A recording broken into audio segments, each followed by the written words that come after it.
They called it hopeless. A prison built for 1,000 men, now held over 3,000. Each cell a tomb of sweat, silence, and shattered futures. Burkina Faso, a nation rich in gold, but poor in mercy. And yet on one searing afternoon in Ouagadougou, a young man walked through the rusted gates, not to condemn, but to listen. Captain Ibrahim Traoré, not yet 35, paused before a cell with 17 men packed like forgotten animals. He did not ask about their crimes.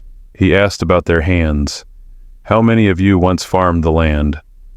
No one expected the answer over 60%. Farmers turned thieves.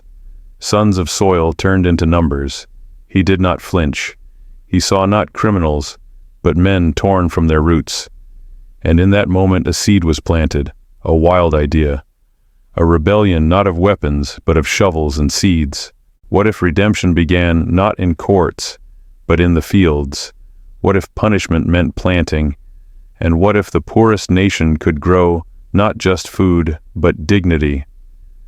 The ministers laughed. One called it madness. Another called it modern slavery.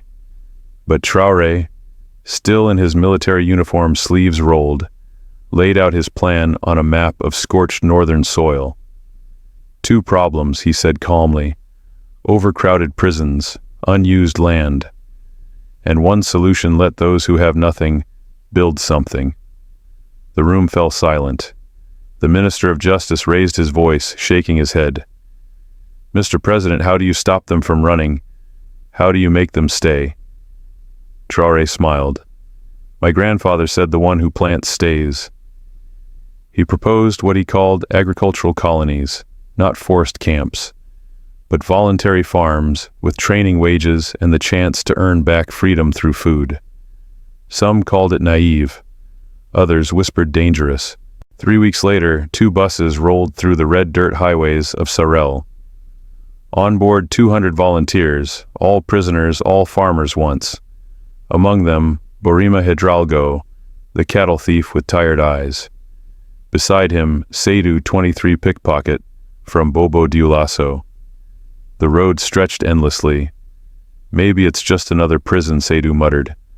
Or maybe it's a chance, Borima replied, gripping his tiny cloth bag. Their destination, Gorom Goron Agricultural Complex.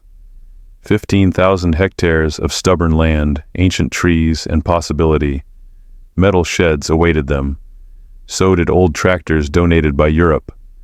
At the gate stood Captain Malik Ouattara, agronomist, soldier, and believer. You are not prisoners, he said. You are pioneers. Work began at dawn. They learned how to drip, irrigate, test soil, feed goats. They stumbled, bled, cursed the sun, but they stayed. Seydou named every goat in his care. Borima found joy in the cracked palms that once held chains, now holding seeds, but not all believed. Amadou Diallo, former drug dealer, stood one night in the main shed shouting, "This is slavery," with a smile. They took our cells and gave us fields. 15 men followed him, refusing to work, demanding return to prison. It was the first crack in Traoré's vision, but Ouattara refused force. He called an open assembly. Let them speak. Let them question. Borima stood slowly. Brother Amadou, he said softly, I was angry too. But tell me, when was the last time you smiled while working? When did you last sleep, knowing tomorrow would be built by your hands? His words hung in the air like morning mist. Seydou stepped forward, holding a milk jug. I've saved $500, he said, from goat's milk. Another held a photo of his garden, sending food to his mother in Ouagadougou. Amadou Diallo said nothing, but the next morning, he returned to the fields. The rains came late, but the seeds, they remembered.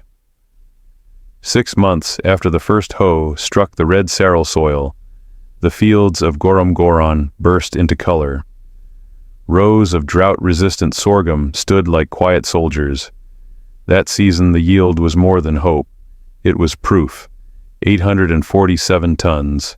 Revenue over $180,000. The men who once begged for soap now signed receipts.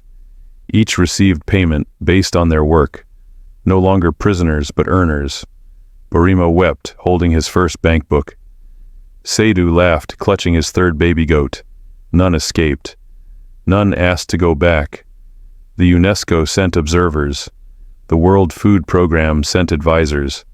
Delegations from Mali, Senegal, and Niger visited the dusty road to Gorom Goron, no longer forgotten, and the twist: many of these men, those once labeled dangerous, had never committed serious crimes. They were jailed for hunger, stolen bread, a goat, a pair of shoes. Traoré knew. He had chosen them on purpose. Give them land, he once whispered, and they will return as giants. One day he stood silently as Dr. Fatima al-Rashid read her final report.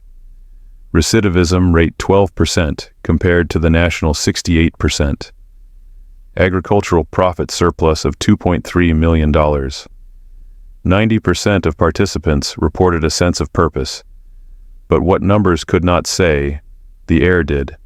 At Gorom Goron, men sang as they sowed. Fathers wrote letters to children. Hands that once trembled from prison beatings now planted mango trees. And yet, not all were ready to believe. On international television, a host asked Traoré, "Are you hiding forced labor behind soft words?" He replied with a still face, "We did not force them to dig. We just gave them the right to grow." Do you believe justice should punish or heal? Then came the silence. In early 2024, the sky over Sahel turned a cruel gray. Clouds disappeared, rivers shrank into cracked scars. The land, once reborn, began to wither again. The worst drought in a decade gripped Burkina Faso. Fields curled into dust. Leaves yellowed before blooming. The pumps slowed. The wells dried. Whispers returned. What if it was all a dream? Even the strongest began to falter. Some said at least prison had food. In Gorom Goron, the air thickened with doubt. It was here that Traoré's greatest gamble faced its reckoning. And it was here that his true genius revealed itself. Because what the president had nurtured in the fields was not just food, it was roots. Not of sorghum, but of brotherhood, of ownership, of identity. Faced with collapse, the men did not beg to return. They gathered, they planned, they acted. Burima called it the drought of decision, a silent test of who they had become. The community, once strangers in rags, now moved as one. They learned how to trap moisture beneath mulch.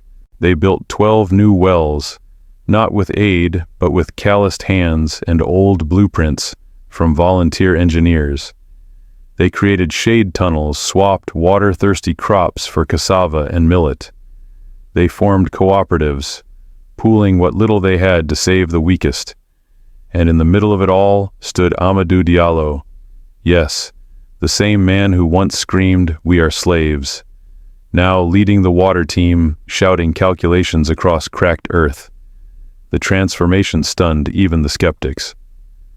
At a field inspection, an EU agronomist said quietly, "I've seen billion-dollar farms do less with more." Despite the drought, 70% of expected productivity was maintained. No one fled. No one asked for transfer. No one gave up. Resilience had been sown.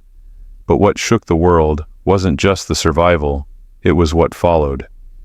The international press turned its cameras to Gorom Goron. Prisoners outperform commercial farms, read one headline. Another, from bars to bread. Burkina Faso reinvents justice. And the men, once nameless, became voices. Issouf, a former addict, showcased his honey production methods, now exported to Europe. Seydou's goat farming model raised milk output by 35%, studied by regional agricultural schools. Even the environment healed. Water retention improved. Wildlife returned. Corrupted soil gave way to small flowers. Satellite images showed green patches where red once ruled. And Traoré, he said little. He walked the fields, notebook in hand, nodding, listening, until one day he stood before the United Nations. not with a speech, but with a photograph. A wide-angle shot of men, laughing arms, muddy shirts torn, holding up the season's last harvest. And he said, "This is what justice can look like." The room stood in applause. The World Food Program endorsed Garam as a model of integrated reformation. 5 new complexes were launched across the country: cotton farms in the west, fish ponds in the south, ostrich rearing in the north, organic beekeeping in the center, and a seed lab near the capital. The program was renamed Seeds of Redemption. But the true victory, it was internal. In one village, a young boy pointed at a returning truck and whispered, "Papa works the soil. Papa is not a prisoner." And in another, an old woman touched a package of dry mangoes and said, "These were made by men who chose to stay." Garam had given back more than dignity. It had returned choice. For the first time in years, ex-convicts were not feared, but admired. And all of it began with a question in a prison cell.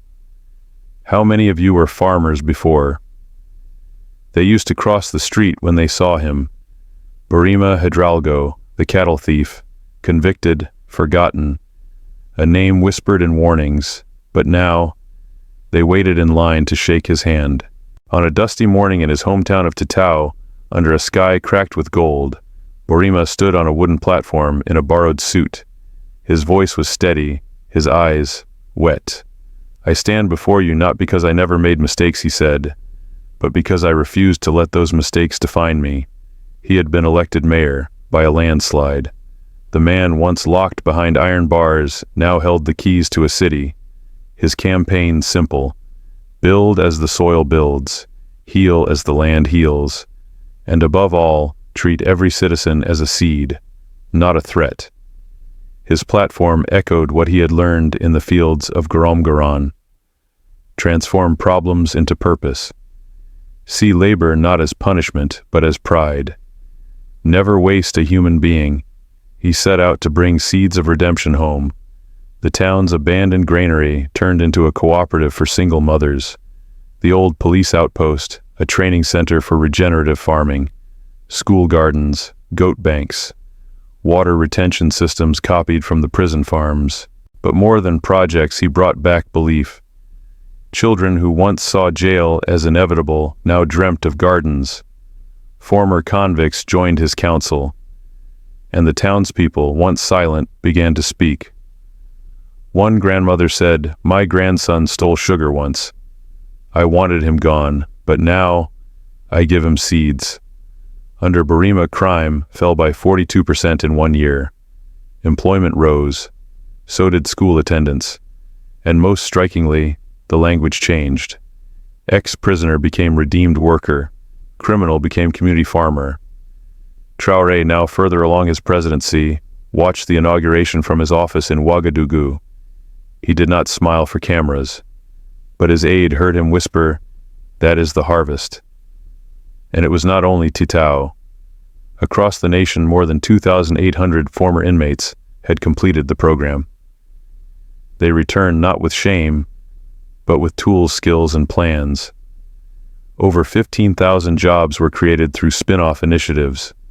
Local economies revived. Markets once dominated by imports now sold Burkina goods, cheese, honey, herbs, cloth. Burkina Faso, long seen as dependent, now exported to its neighbors. But perhaps the most profound shift, perception. A national survey showed 84% of citizens now viewed ex-convicts as recovering contributors, not threats. Families reunited, communities healed.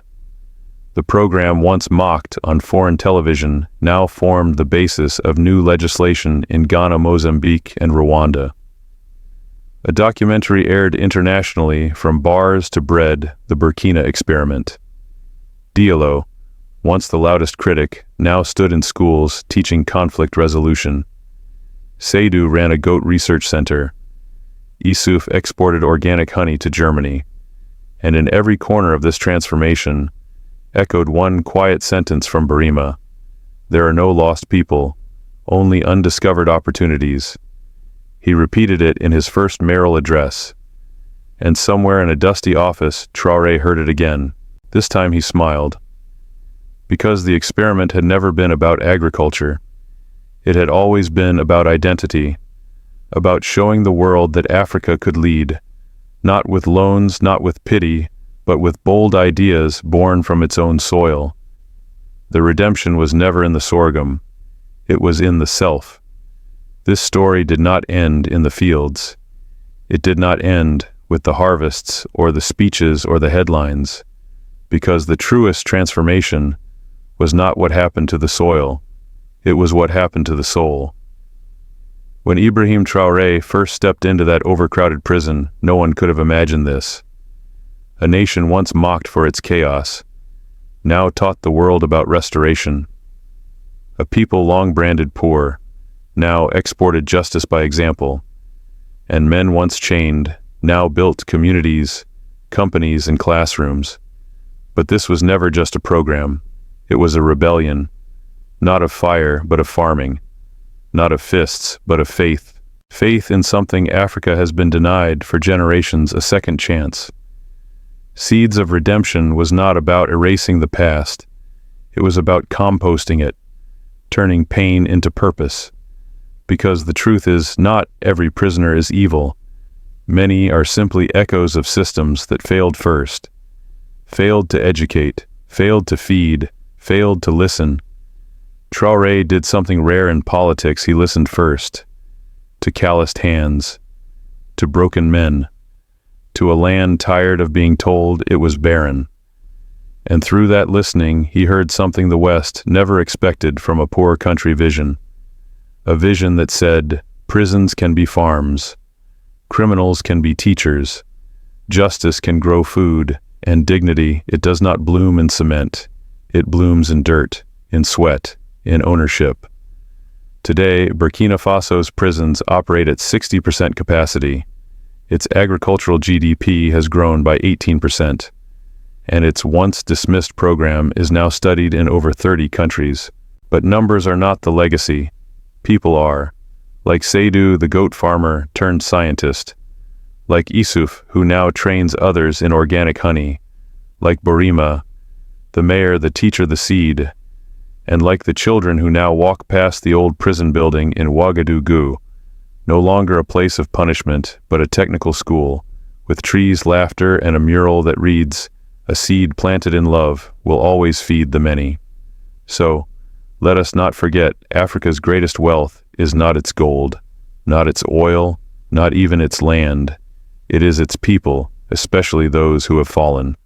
And what this story shows us is simple, yet revolutionary. When you give them land, they do not escape, they rise. Burkina Faso did not just change policy, it changed the very grammar of justice, and in doing so reminded us that freedom is not given by courts. It is grown, one seed, one man, one chance at a time. If you believe in a future where Africa writes its own script, where no human is discarded, where justice plants, not punishes, comment New Africa, because this is not just a video, it is a blueprint, it is a seed, and now it is in your hands. They say Africa is broken, that we are prisoners of poverty, of violence, of history. But I want to tell you something, not as a politician, not as a scholar, not even as a storyteller. I speak as an African, as a brother, a son, a man who has known drought, not just in the soil, but in the soul. I have watched the world look at us with either pity or paranoia. They see us in headlines, famine, coups, rebels, corruption. They talk about our suffering like it's a background noise to their conferences and charity galas. But rarely, so rarely, do they stop and listen. Ibrahim Traoré did. He listened to the silence of a cell packed with forgotten men and heard not violence but potential, not monsters but misused farmers, not problems but possibilities. That is not just leadership, that is love. And in Africa, love must be fierce. It must be practical. It must plant. You see, in the West, redemption is talked about in churches and films. Here it grows in the heat, in the calloused palms of men who once had no names, only numbers. And that is what Gorom Goron gave us names again. Borima, Seydou, Diallo, Issouf. Not statistics, not liabilities, but people, creators, builders, teachers. This is what they never tell you about us, that our resilience is not just survival, it is transformation. It is turning shame into strategy, guilt into growth, scarcity into systems. When the rains failed again in 2024, the world watched to see if the dream would collapse. But they missed the point entirely. The harvest was never just about sorghum, it was about self-worth. Drought cannot kill a tree whose roots know why they were planted. Those men stayed. They dug new wells with old tools. They found ways to trap water and trap despair. They became a community, not because someone told them to, but because someone finally believed they could. And yes, we've heard the cynics. It's forced labor. It's a PR stunt. It's unsustainable. Let me ask you, when was the last time your prison system produced food jobs and mayors? Because ours has. Let me tell you what justice feels like when it is not filtered through paperwork and prejudice. It feels like a letter from a son who once stole bread, now sending goat cheese to his mother. It feels like a prisoner learning irrigation and teaching it to school children. It feels like a courtroom that is no longer the end, but the beginning. Africa does not need saving. We need space. Space to try bold ideas without being mocked. Space to fail and try again without being written off. Space to plant redemption even in places others called wastelands. What Gorom Goron gave us, and what Seeds of Redemption continues to prove, is that our greatest innovations may not come from shiny tech labs, but from dirt, from sweat, from a willingness to believe that a human being is never a finished story. And this is not just about Burkina Faso. This is about Kenya, where young men rot in cells for stealing mobile phones. About South Africa, where townships overflow with bright minds and broken systems. About Nigeria, where prisoners read without books and dream without sleep. We are not alone in our suffering. But now we are no longer alone in our solutions. Because this story, this rebellion of the soil, is not a fairy tale. It is a model, a method, a message. It tells us that even the most broken man can be mended if we treat him not as waste, but as a seed. In my village, old men now speak differently. They do not say he's a criminal. They say he went to the farms. Young boys no longer whisper about running away. They ask about soil types. And mothers, the true keepers of truth, they no longer cry when the police come. They ask if their sons can learn goats like Seydou. This shift is not just cultural, it is spiritual. Because for too long, justice in Africa has meant fear. Uniforms, bars, loss. But now we are redefining it. Justice as growth, justice as training, justice as hope. Let us be honest, this idea did not come from a UN white paper or a TED Talk. It came from an African mind rooted in African realities.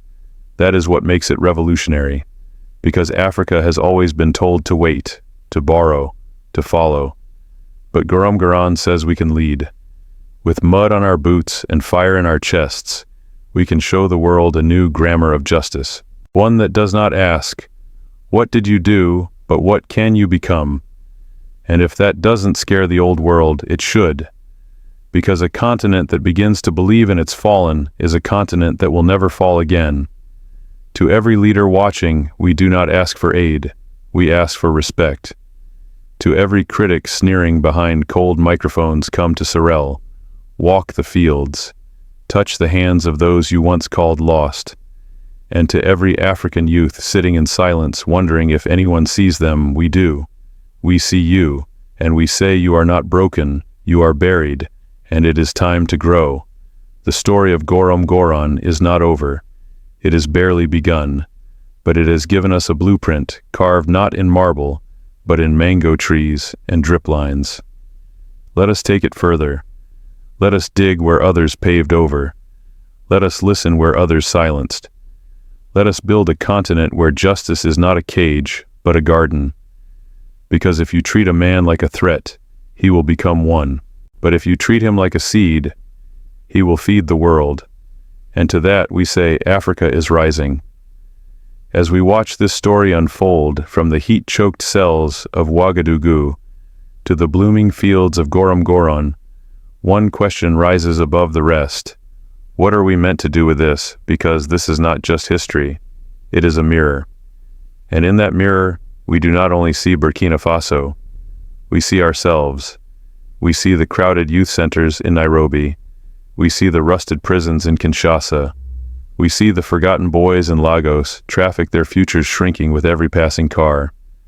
This story is not distant. It is ours. And so, the lesson, dear viewer, is not just to applaud.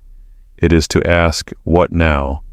Because what Traoré did, what the farmers did, what Borima Diallo and Seydou did was not magic. It was decision, it was belief, it was work, and it begins with how we see the fallen. In most of our countries, a criminal is finished. They return to communities branded blacklisted broken. We greet them not with second chances, but suspicion. But let us be honest, how many of them were truly born criminals? How many were just hungry? How many stole bread? Because the system stole opportunity, that is the reckoning we must face. Because if we keep discarding people, we will keep building prisons and losing builders. And that loss is not just theirs, it is ours. We, the viewers, the citizens, the voters, we are the soil in which this kind of justice must take root. The question is, will we water it? Will we stand up in our communities and say, yes, we want a prison system that restores, not just punishes. Yes, we believe ex-convicts can teach lead grow. Yes, we will not let one mistake define a man for life. Because make no mistake, we are not just watching a story about Burkina Faso. We are watching a story about who we are becoming. And the answers are not only in policy, they are in our homes, in our words. When a father refuses to employ a boy because he was inside, that is a decision. When a school refuses a child because her mother once wore orange, that is a decision. When we call someone ex-con instead of human being, that is a decision. But Gorom shows us we can choose differently. And that choice does not weaken society, it heals it. Look at the numbers. 84% of Burkinabés now see ex-prisoners as contributors. 15,000 jobs, exports, recovered soil, rebuilt towns, a mayor, a teacher, a legacy. And it all began with a decision to ask, who were you before you fell? We as viewers, as Africans, as people of conscience, we must now ask ourselves, do we have the courage to see the broken, not as burdens but as builders? Because if we do, we unlock not just their potential but ours. This program was not about sorghum, it was about sovereignty. It was Africa refusing to accept that justice must look like handcuffs and shame. It was saying maybe we plant too quickly, maybe we punish too quickly, maybe we should listen first. That is our invitation as viewers, to listen, to imagine new models, to reject narratives that say we must always borrow justice from abroad when our people are planting it right here in red soil. Let us not forget, this began with a question in a prison cell, and now it reaches our screens. But what will we do with it? Will we share it? Yes. But more than that, will we embody it? Will we push for our governments to look into this? Will we ask for seeds of redemption in Malawi, in Uganda and South Sudan? Will we begin seeing our own criminals not as lost but as locked out? Because once they are let back into soil, into society, into meaning, they do not destroy, they grow. That is what shook me most watching this. Not just the yields, not the goats or the bank books, but the moment an old woman held a packet of mangoes and said, "These were made by men who chose to stay." That is Africa's quiet revolution, and it is up to us whether it becomes the norm or remains the exception. So dear viewer, the final lesson is this: do not wait for permission. Do not wait for perfect systems. Begin where you are. If you run a business, hire the forgiven. If you run a school, invite the fallen to teach.